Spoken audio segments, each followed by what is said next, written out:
Hello दोस्तों, good morning. आज आप सभी का स्वागत है हमारे YouTube channel Pintu sir HMS classes में। जैसा कि हमने इसके पिछले वाले कल के क्लास में हिंदी व्याकरण का भाग 1 बताए थे, जहां पर हम लोगों ने स्वर संधि के बारे में स्वर वर्ण के बारे में हमने आपको बताया था, और स्वर वर्ण से रिलेटेड जो ऑब्जेक्टिव क्वेश्चन थे उसको हमने आपको सॉल्व करवाया। अब आइए हम आप लोग को हिंदी व्याकरण का भाग 2, जिसमें वर्ण का ही बारे में पढ़ेंगे, लेकिन इसमें हम लोग व्यंजन वर्ण आज हम लोग पढ़ेंगे। व्यंजन वर्ण, ठीक है दोस्तों। कौन सा वर्ण पढ़ेंगे हम लोग? व्यंजन वर्ण। तो व्यंजन वर्ण कहें कि जिन वर्णों के उच्चारण में स्वर वर्ण की सहायता ली जाती हो उसे व्यंजन वर्ण कहते हैं। जिन वर्णों के उच्चारण में स्वर वर्ण की सहायता ली जाती हो उसे व्यंजन वर्ण कहते हैं। अर्थात कोई भी व्यंजन वर्ण हो जिसका उच्चारण करने पर अंत में स्वर वर्ण आ जाए तो उसे हम लोग व्यंजन वर्ण कहते हैं। और व्यंजन वर्ण मुख्यतः जो है 33 होता है। व्यंजन वर्ण मुख्यतः कितना होता है? 33 होते हैं। व्यंजन मुख्यतः 33 होते हैं। जैसे एग्जांपल, क से ह तक, क से ह तक, यह है आपका व्यंजन वर्ण क से लेकर ह तक। तो क से ह तक में लेकर जब भी आप उच्चारण कीजिएगा क से ह तक, तो सभी के अंत में स्वर वर्ण का उच्चारण होगा। जैसे एग्जांपल, क, देखिए अंत में क्या आ गया? अ, और अ क्या है? स्वर वर्ण। तो क्या देखिए क के उच्चारण के अंत में स्वर वर्ण आ रहा है कि नहीं आ रहा है? ये देखिए ह के अंत में देखिए क्या आ रहा है? अ आ रहा है, और अ क्या है? स्वर वर्ण है। जैसे देखिए च, तो च के अंत में क्या आ रहा है? अ आ रहा है, और अ क्या है? स्वर वर्ण है ना। तो जैसा कि हमने आपको बताया था कि व्यंजन वर्णों को उच्चारण हमेशा स्वर वर्ण की क्या होती है? सहायता होती है। और जिन वर्णों को उच्चारण स्वर वर्ण की सहायता होती है उसी को हम लोग कहते हैं कौन वर्ण? व्यंजन। लेकिन दोस्तों अब यहां पर सवाल ये उठा कि जब हम लोग क ख ग पढ़ते हैं तो इसमें हमारा आता है छ, त्र और ज्ञ। लेकिन जब व्यंजन वर्ण हम पढ़े तो क से ह तक ही क्यों आए? छ, त्र, ज्ञ क्यों नहीं व्यंजन वर्ण के अंतर्गत रखा गया? आखिर क्या कारण है? तो आइए दोस्तों, जैसा कि मैं आपको बता देना चाहता हूं कि मैंने अभी डिफिनेशन में दिया कि जिन वर्णों के उच्चारण में स्वर वर्ण की सहायता ली जाए, स्वर वर्ण की क्या ली जाए? सहायता ली जाए। जैसे देखिए क का उच्चारण करने में अ की सहायता होती है, लेकिन जब हम छ का उच्चारण करेंगे तो छ में हमको क जोर मूर्धन स जोर अ है। तो देखिए तो इसमें इस छ में व्यंजन वर्ण की सहायता हो रही है, स्वर की सहायता नहीं हो रही है। स्वर की सहायता बिल्कुल अंततः हो रही है। जैसे देखिए त्र बोलिए तो त्र में त और र का उच्चारण हो रहा है। किसका उच्चारण हो रहा है दोस्तों? त और र का उच्चारण हो रहा है। तो त भी देखिए व्यंजन है और र भी देखिए क्या है? व्यंजन है। ज्ञ का देखिए अब जो दोस्तों, तो ज जोर य का उच्चारण हो रहा है। तो देखिए दोस्तों यहां भी दोनों व्यंजन का उच्चारण हो रहा है, स्वर का उच्चारण नहीं हो रहा। इसलिए दोस्तों इसको व्यंजन वर्ण के अंतर्गत रखा जाता नहीं है, बल्कि दो व्यंजनों के संयुक्त होने से बना है, जुड़ने से बना है, मिलने से बना है। इसलिए इसको हम लोग संयुक्त व्यंजन कहते हैं दोस्तों। कौन व्यंजन कह सकते हैं दोस्त? संयुक्त व्यंजन वर्ण। संयुक्त व्यंजन वर्ण हम लोग इसे कहते हैं। और संयुक्त व्यंजन वर्ण में एक और आपका आता है जिसका नाम होता है स्र। क्या नाम होता है? स्र। लेकिन आपका व्यंजन वर्ण जो है वास्तविकता में आपको 33 होते हैं, क से लेकर ह तक। ख से लेकर ह तक। ठीक है दोस्तों, अब आइए हम लोग जाने कि व्यंजन वर्ण को मुख्यतः जो है दोस्तों 3 भाग में बांटा गया, जिसमें पहला को बोला गया स्पर्श व्यंजन वर्ण, स्पर्श व्यंजन वर्ण, दूसरा ऊष्म व्यंजन वर्ण और तीसरा है अंतः अस्त व्यंजन वर्ण। ठीक है दोस्तों, व्यंजन वर्ण को मुख्यतः कितने भाग में बांटा गया है? 3 भाग में। पहला है स्पर्श व्यंजन वर्ण, दूसरा है ऊष्म व्यंजन वर्ण और तीसरा है अंतः अस्त व्यंजन। अब आइए दोस्तों हम लोग जाने स्पर्श व्यंजन वर्ण के बारे में कि आखिर हम लोग स्पर्श व्यंजन कहते हैं किसे। तो स्पर्श का मतलब क्या होता है? छूना। स्पर्श का मतलब छूना। तो कहेंगे, और कोई भी हम लोग वर्ण का जब उच्चारण करते हैं तो वर्णों का उच्चारण जो होता है वो मुंह से होता है। वर्णों का उच्चारण किससे होता है दोस्तों? मुंह से होता है। तो स्वाभाविक बात है कि हम लोग स्पर्श कर रहे हैं तो मुंह के अंदर जो अंग है उन्हीं अंगों का एक दूसरे से स्पर्श होगा। जैसे उदाहरण के तौर पर कंठ, तालु, मूर्धा, दंत और ओष्ठ, ये मुंह के अंदर का क्या है? अंग हिस्सा है, भाग है। और जो भी हम वर्ण का उच्चारण करेंगे इन्हीं अंगों के स्पर्श अगर होगा तो उसे हम लोग कहेंगे स्पर्श व्यंजन।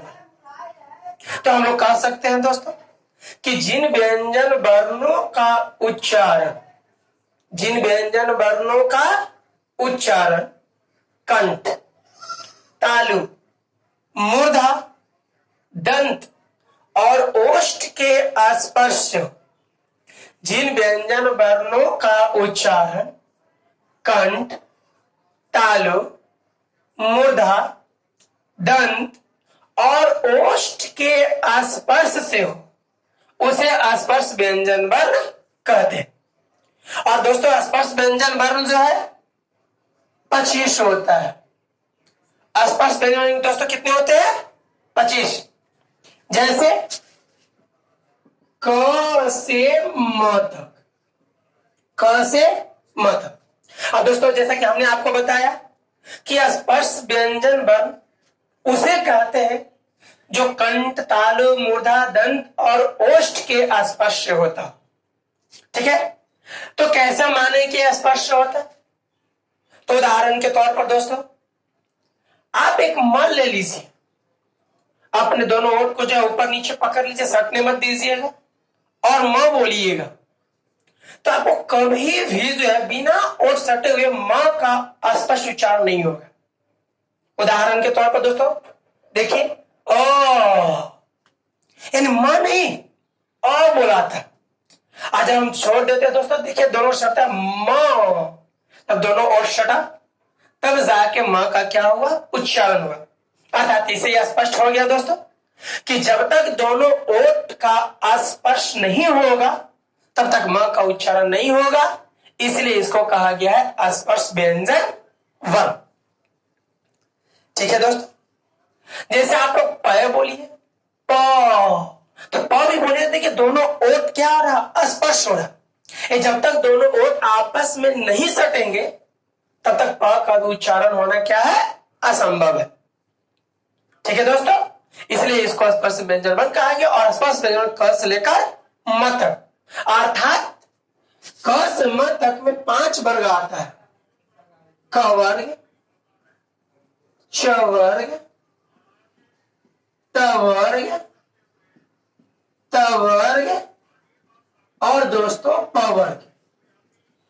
एक वर्ग में 5 वर्ण होते तो 5 वर्ग में कितने हो गए? 25, जो आपको क से लेकर म तक अंत करता है दोस्तों। अब आइए ऊष्म व्यंजन जाने। तो ऊष्म का मतलब क्या होता है? गर्म। और गर्म कब होता है? जब घर्षण होती है, रगड़ होता है, तब ना गर्म में वायु निकलती है। तो कह सकते हैं दोस्तों कि जिन व्यंजन वर्णों का उच्चारण करने पर जिन व्यंजन वर्णों का उच्चारण करने पर मुंह से गर्म वायु निकले उसे हम लोग उस व्यंजन वर्ण कहते हैं। जिन व्यंजन वर्णों का उच्चारण करने पर मुंह से क्या निकले, रगड़ करने पर गर्म वायु निकले या घर्षण से गर्म वायु निकले, उसी को कहते हैं हम लोग उस व्यंजन वर्ण। और उस व्यंजन वर्ण जो है आपका 4 है दोस्तों, तलवसा, मूर्धन्यसा, दंसा और ह। ये चारों जो है दोस्तों आपका उस व्यंजन वर्ण है, क्योंकि जब चारों का उच्चारण कीजिएगा तो मुंह में एक रगड़ होगा, घर्षण होगा, और उसी घर्षण से निकलने वाली जो वायु होगी वो आपको गर्म टाइप का महसूस होगा। उदाहरण के तौर पर दोस्तों आप अपने हाथ को अगर मुंह के पास ले जाएं और तलबी स का उच्चारण करें तो देखिएगा आपको अंततः जो है गर्म वायु महसूस होगा, गर्म टाइप का महसूस होगा। जैसे उदाहरण के तौर पर अपने हाथ को मुंह के पास ले जाओ, बोलिए तलबी स, तो देखिए आपके जो हाथ जो है उसमें गर्म वायु क्या होगा, स्पष्ट होगा, गर्म वायु टाइप का आपका अनुभव होगा, गर्म अनुभव होगा। इससे दोस्तों यह स्पष्ट होता है कि उस व्यंजन वर्ण जो है उसका उच्चारण करने पर हमेशा मुंह से कैसा वायु निकलेगा, गर्म वायु निकलेगा। उसी को हम लोग कहेंगे उस व्यंजन। और उस व्यंजन में दोस्तों क्या होता है, 4 तलवसा, मूर्धन्यसा, दंसा। ठीक है, अब आइए दोस्तों हम लोग पढ़ेंगे अंतः अस्त व्यंजन।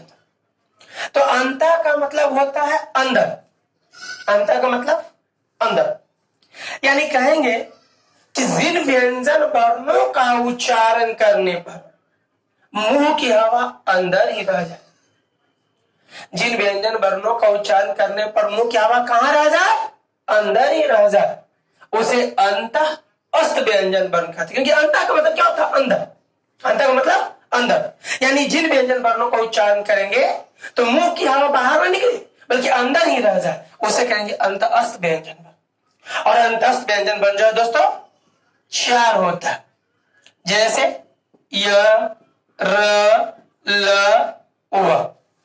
ठीक है, य, र, ल, व, ये आपका है अंतःस्थ व्यंजन। अब दोस्तों आप कभी भी अपने हाथ को दबाते, हाथ को जो है आप मुंह के पास ले जाइए और जब आप क बोलिएगा क, तो देखिए हवा जो है आपको अनुभव होगा कि आपके मुंह से हवा निकल रही है। या आप तलबी स को बोलिएगा तलबी स, देखिए लगा कि मुंह की हवा आपको बाहर निकल रहा है। लेकिन जैसे ही जब हाथ को मुंह के पास ले जाए और बोलिएगा यो, तो यह बोलने पर देखिए मुंह की हवा आपको बाहर नहीं बल्कि और है कि अंदर की ओर क्या हो रहा है, खींचा चला जा रहा है, अंदर की ओर खींचा चला जा रहा है। जैसा कि मैंने अभी भी बताया आपको कि अंतः का मतलब होता है अंदर, यानी ऐसा अनुभव होगा कि बाहर की हवा भी जो क्या हो रही है, अंदर चली जा रही है।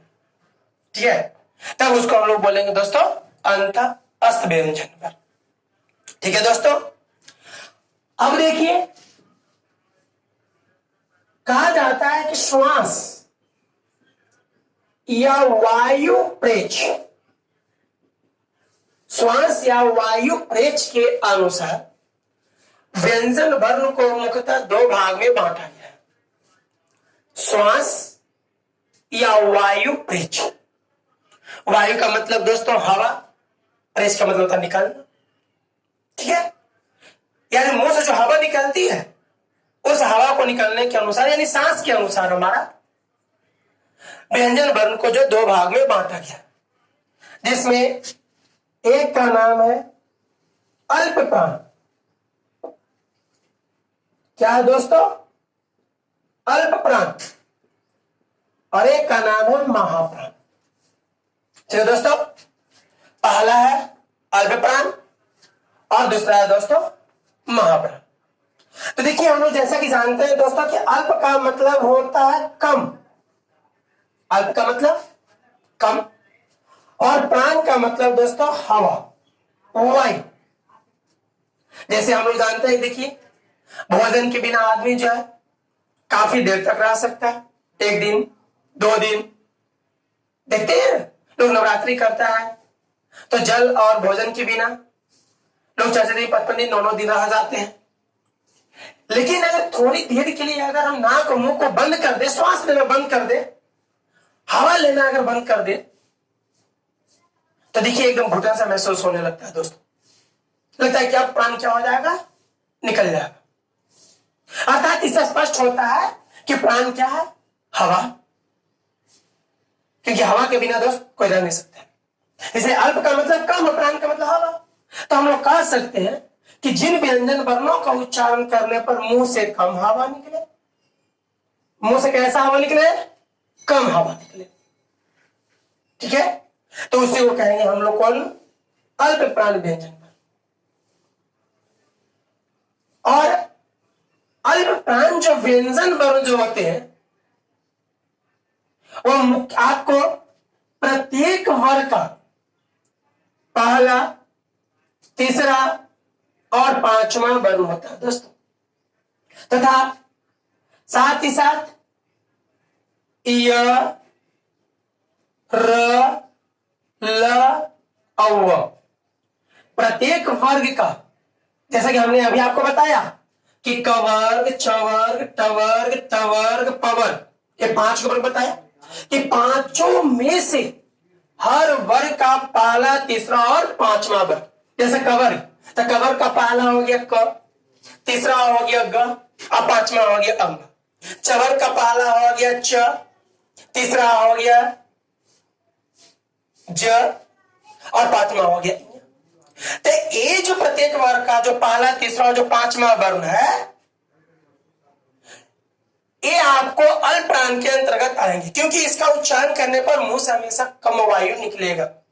और साथ ही साथ यर अल्लाह, ठीक है दोस्तों। तो आपको ऐसे स्पष्ट होता है। कोई पूछे कि अल्प प्राण मुख्यतः कितने होते हैं, तो हम लोग बोलेंगे दोस्तों 19।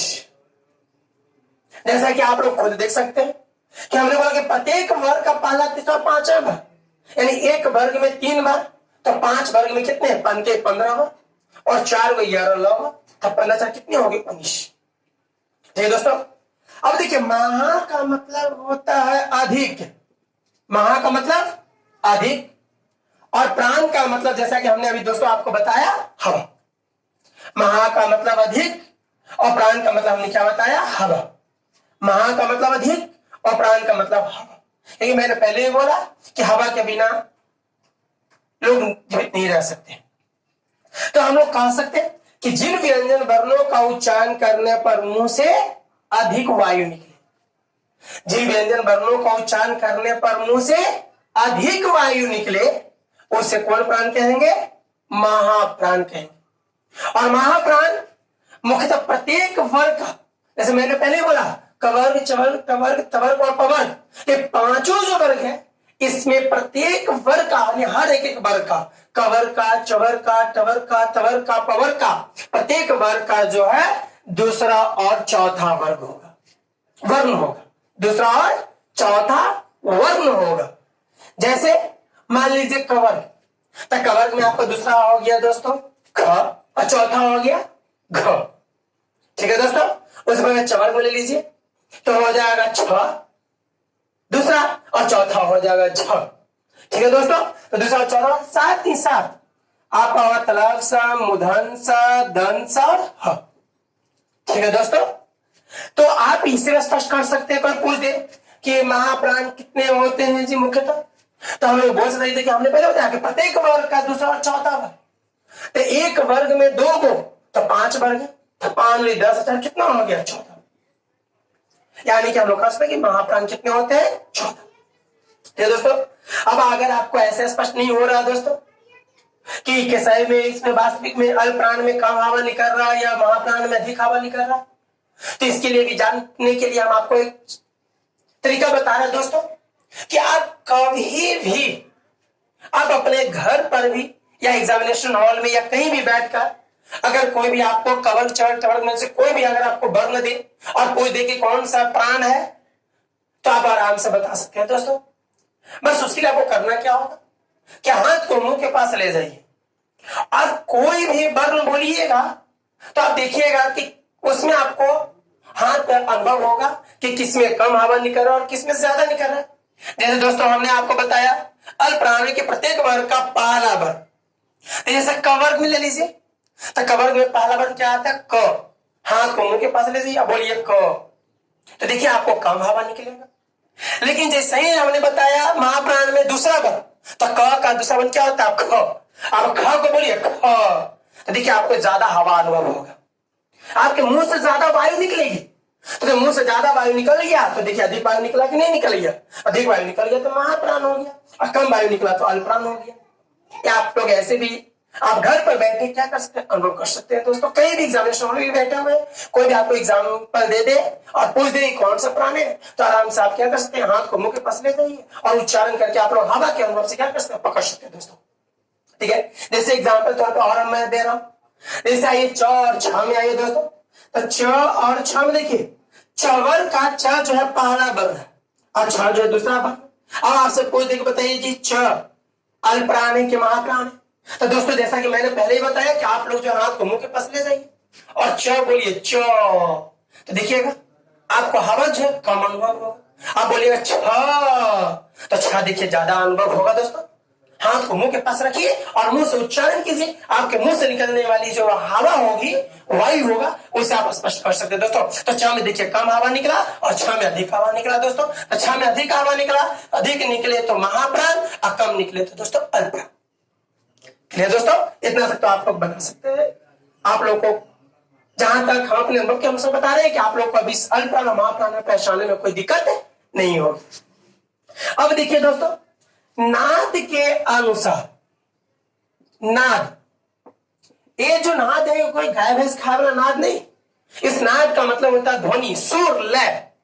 ठीक है, इसी नाद के अनुसार जो है व्यंजन वर्ण को दो भाग में बांटा गया, जिसमें दोस्तों एक का नाम दिया गया घोष और एक का नाम दिया गया दोस्तों अघोष। ठीक है, एक का नाम दिया गया दोस्तों घोष और एक का नाम दिया गया अघोष। किसके अनुसार? तो नाद के अनुसार। जैसा कि हमने पहले बताया कि नाद का मतलब होता है ध्वनि, सुर, लय। ठीक है, तो आइए घोष। तो कहेंगे कि जिन व्यंजन वर्णों का उच्चारण करने पर, ठीक है, जिन व्यंजन वर्णों का उच्चारण करने पर स्वर तंत्रिकाएं परस्पर झंकृत होती है, जिन व्यंजन वर्णों का उच्चारण करने पर स्वर तंत्रिकाएं परस्पर झंकृत होती है, उसे कहा जाता है घोष व्यंजन वर्ण। और जिन व्यंजन वर्णों का उच्चारण करने पर स्वर तंत्रिकाएं परस्पर झंकृत नहीं होती है, उसे कहते हैं अघोष व्यंजन वर्ण। स्वर तंत्रिकाएं झंकृत हो तो घोष, अझंकृत नहीं हो तो अघोष। ठीक है दोस्तों, अब झंकृत का मतलब क्या होता है? तो आप देखिए जब भी कोई वर्ण को उच्चारण कीजिएगा तो आप जो उच्चारण कीजिएगा तो आपके मुंह में एक अजब सा जो है अनुभव उत्पन्न होगा।